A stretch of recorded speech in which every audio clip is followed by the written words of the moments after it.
은혜 아침에 오신 성도 여러분 평안하십니까? 오늘은 시편 9편 말씀 속에서 하나님의 은혜를 묵상하도록 하겠습니다.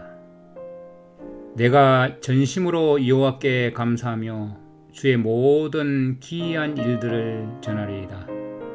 내가 주를 기뻐하고 즐거워하며 지존하신 주의 이름을 찬송하리니 여호와께서 영원히 앉으시며 심판을 위하여 보좌를 준비하셨도다. 공의로 세계를 심판하시며 정직으로 만민에게 판결을 내리시리로다.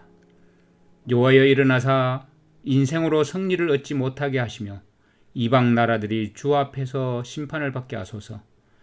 여호와여 그들을 두렵게 하시며 이방 나라들이 자기는 인생일 뿐인 줄 알게 하소서. 셀라. 하나님의 공의에 대해서 우리가 감사할 수 있습니다. 참 이것이 얼마나 큰 축복인지 모릅니다. 혹시라도 하나님은 공의의 하나님이시다는 부분이 우리에게 두려움으로 다가온다면 정말 하나님과의 관계에 문제가 있는 것입니다. 공의가 우리에게 감사와 찬양으로 다가온다면 정말 그런 사람은 참 하나님의 자녀입니다. 이것이 굉장히 중요한 부분이거든요. 그래서 오늘 시편 9편은 사실 죄인이 감히 주님께 여호와여 일어나사라고 요청할 수 있다는 사실입니다. 불의한 인간 앞에 의로우신 하나님께서 일어나시면 다 죽을 수밖에 없는 상황이 되는 거죠. 그런데 이 9편은 다윗이 언제 쓴 건지는 정확하게 역사적인 사건을 알 수 없지만 적군을 물리치는 가운데 아마 찬송을 한 것이 아닌가 하는데요. 처음 1, 2절을 보면 감사 찬송으로 시작을 하잖아요. 그런데 그 감사 찬송 내용이 내가 온몸을 다해서 주님을 찬양하겠다는 그런 각오를 하면서 주님께서 행하신 일들이 정말 놀랍다는 것을 말하고 싶다고 하면서 하는 주님을 기뻐하고 즐거워하고 가장 높으신 주님의 이름을 찬양하는 다윗이 그렇게 찬양을 하면서 이제 왜 감사를 하고 있는지를 이유를 쭉 설명을 하고 있습니다. 그러다 보니까 이 시의 형식이 답관체로 쓰여진 거죠. 답관체 형식은 우리나라의 시조처럼 삼행시 같은 것처럼 앞에 어떤 이름의 첫자를 붙이고 그 첫자에 맞춰가지고 내용을 써가는 방식으로 노래를 만든 거예요. 그러니까 앞자만 알면 뒤에는 어떤 내용인지 이해하기가 쉽겠죠. 외우기가 쉽겠죠. 그렇게 구성된 문장인데 히브리어 알파벳을 가지고 처음에 알렙, 그 다음에 베트, 기멜 이런 식으로 쭉 하면서 외우기 쉽게 되어 있는 그런 형식으로 되어 있습니다. 그러니까 내용을 이해하기 쉽고 또 노래를 부르기도 쉽고 그런 찬송시인데 처음에 보면 이유가 3절부터 8절 내용을 보면 심판에 대해서 심판이라는 단어가 쭉 나오지 않습니까? 4절에도 보면 주님께서 나의 의와 송사를 변호하셨으며 보좌에 앉아서 의롭게 심판하셨나이다 하는데 무엇을 위해서요? 나의 의와 송사를 변호하시는 그걸 위해서 보좌에 앉으신 거예요. 그 심판석, 재판석에 앉으신 그분이 의롭게 심판하신다, 공의롭게 심판하신다는 부분을 찬송하고 있고 또 7절에도 보면 주님께서 영원히 앉으셔서 심판을 위해서 보좌를 준비하셨다 이렇게 표현을 하고 있습니다. 주님께서 보좌를 준비하신 이유가 무엇을 위해서라고요? 예, 심판을 위해서. 이 심판이라는 단어가 한글로 심판이라고 하니까 정확한 그 의미를 이해하기가 조금 어려울 수도 있습니다만 일반적으로 심판 그러면 운동 경기에서 심판을 하는 것인가? 뭐 아니면 재판석에서 재판을 하는 건가?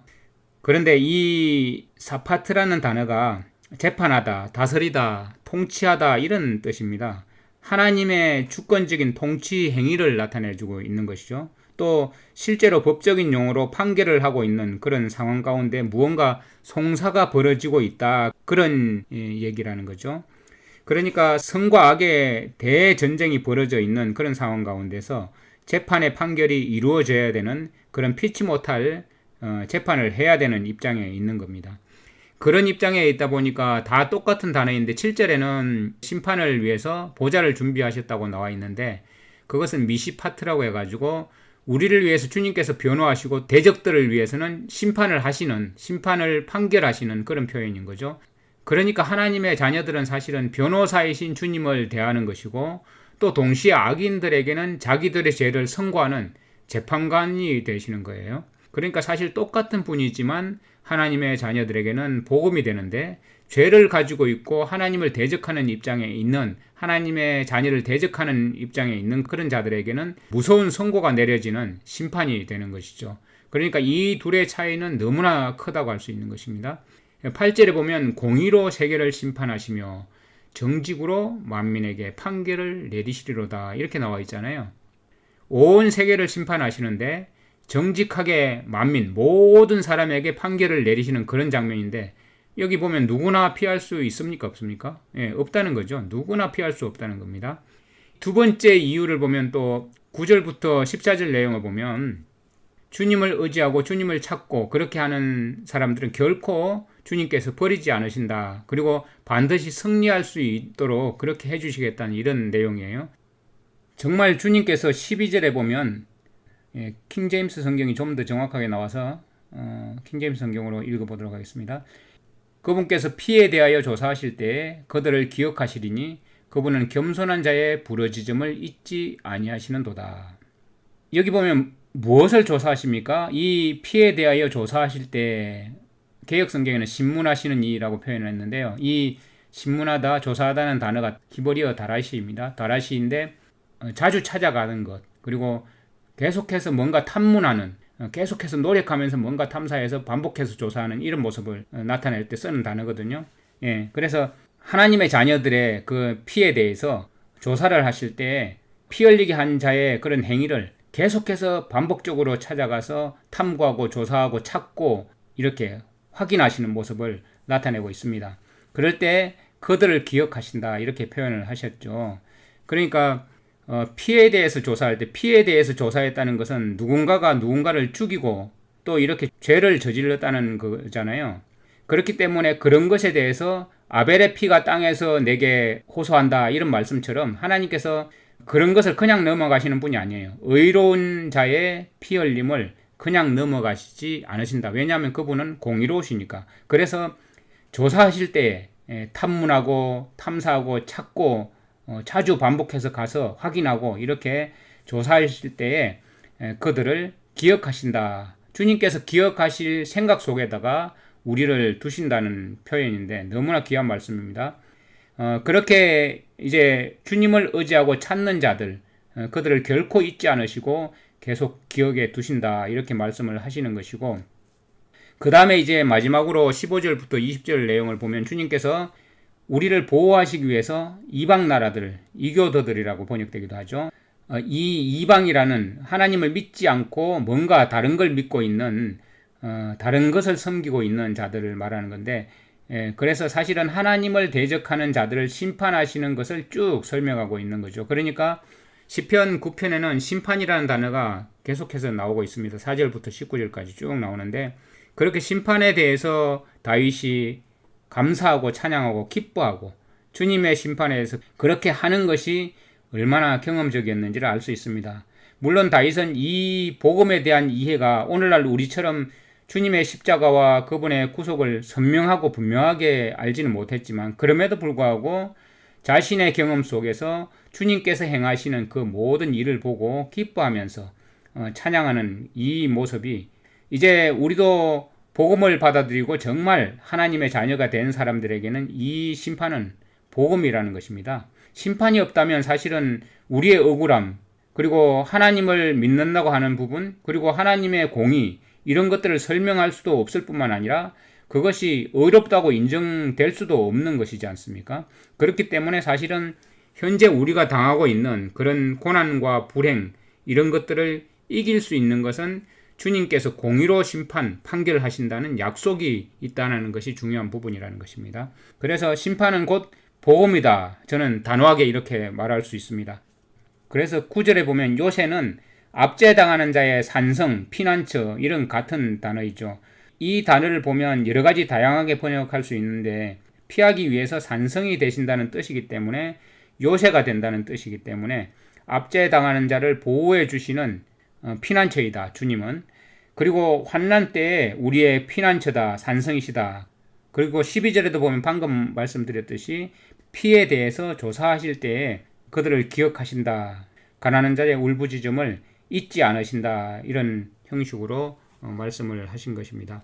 그 다음에 18절에 보면 궁핍한 자가 항상 잊어버림을 당하지 아니하며 가난한 자가 영영이 실망치 아니하리로다. 이것은 가난함으로 물론 물질적인 가난 때문에 그렇게 당할 수도 있지만 세상에 가진 것 없이 주님을 소유하고 있는 자들이 당하는 그러한 것에 있어서 영영이 실망당하지 않고 잊어버림을 당하지 않을 것이라는 그런 고백과 찬송이잖아요. 이런 고백 속에서 보면 정말 주님의 심판은 요즘 간혹 많은 기독교인들이 이야기하듯이 예수님을 믿는 사람은 심판을 받지 않는다라고 하는 분들이 많이 있어요. 그런데 이것은 깊이 생각해 봐야 할 문제입니다. 단순히 우리가 어떤 관념적으로 그것이 없다라고 단정할 것이 아니라 주님의 심판은 우리에게 반드시 존재하고 그 심판이 우리를 의롭다고 인정하는 변호가 되지 않는다면 우리는 하나님의 자녀로서의 그런 가치를 우리가 스스로 평가할 수도 없는 자이지 않습니까? 그래서 주님의 약속과 주님의 의가 이루어지는 것을 보고 우리는 주님께서 판결하신 것은 모두가 의롭습니다. 이렇게 옳습니다. 그렇게 해서 우리가 하나님을 찬송하고 그렇게 찬송하는 시편이 오늘 시편 내용이라는 사실을 정말 주님의 판결은 옳습니다 라고 노래 부르는 거지 않습니까? 우리가 하늘에 가서 부를 게 무슨 노래일까요? 옛날에 저를 구원해 주신 주님을 찬양합니다. 물론 구원이라는 것은 심판이 완전히 끝나야 확실한 구원이 끝나는 거지 않습니까? 그래서 주님께서 십자가에서 우리를 구원하신 것도 확실하지만 그 확실한 것을 주님께서 마지막 판결을 통해서 의인은 의롭다고 인정하시고 또 입증을 하셔야 그때 끝나는 것이기 때문에 사실은 우리에게 지금 아직 남아있는 구원이 있다라는 부분도 우리가 잊어서는 안 된다라는 부분을 구편을 통해서 알 수 있습니다.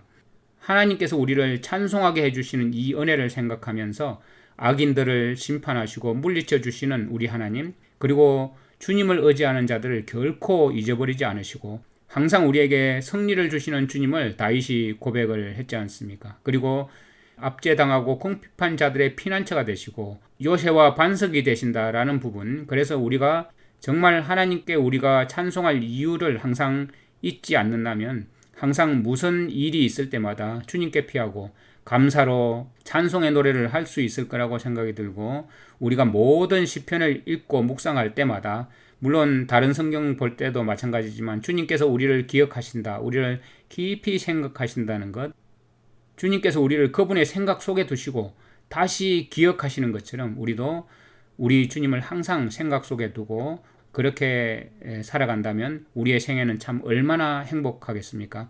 이러한 회복된 관계, 주님과의 회복된 관계를 우리가 갖고 있는지를 한번 생각하면서 성경을 읽는다면 더 고귀한 표현들, 또 그런 단어들이 얼마나 아름답게 우리의 눈앞에 펼쳐질지를 경험하게 되실 것입니다. 그러면 주님은 우리를 마음에 두고 계시구나, 그리고 우리는 주님을 항상 마음에 품고 있는 거구나, 그런 생각을 하는 가운데 그런 경험이 주님께 감사와 찬송으로 나가고 주님의 놀라우심을 정말 노래하지 않을 수가 없는 우리가 될 것입니다. 이 말씀을 듣는 모든 성도 여러분, 오늘도 주님을 기억 속에 두시고 행복하고 승리하는 하루가 되시기를 간절히 바랍니다. 오늘도 주님을 우리 마음속에 두고 우리의 생각 속에 두면서 주님이 베풀어 주신 은혜를 늘 감사하는 우리 모두가 되기를 간절히 원합니다. 공의로 세계를 심판하시며 정직으로 만민에게 판결을 내리시는 주님, 내가 주를 기뻐하고 즐거워하며 지극히 높으신 주의 이름을 찬송하리이다. 내가 진심으로 여호와께 감사하며 주님의 모든 놀라운 일들을 전하는 자로 살길 원합니다. 주님의 말씀이 우리 마음 가운데 자리 잡아서 우리의 생각을 온전히 지배하게 하여 주시옵소서. 그리하여 오늘도 내 안에 계신 주님을 찬양하고 전하는 자가 되게 하여 주시옵소서. 예수님의 이름으로 감사하며 기도드립니다. 아멘.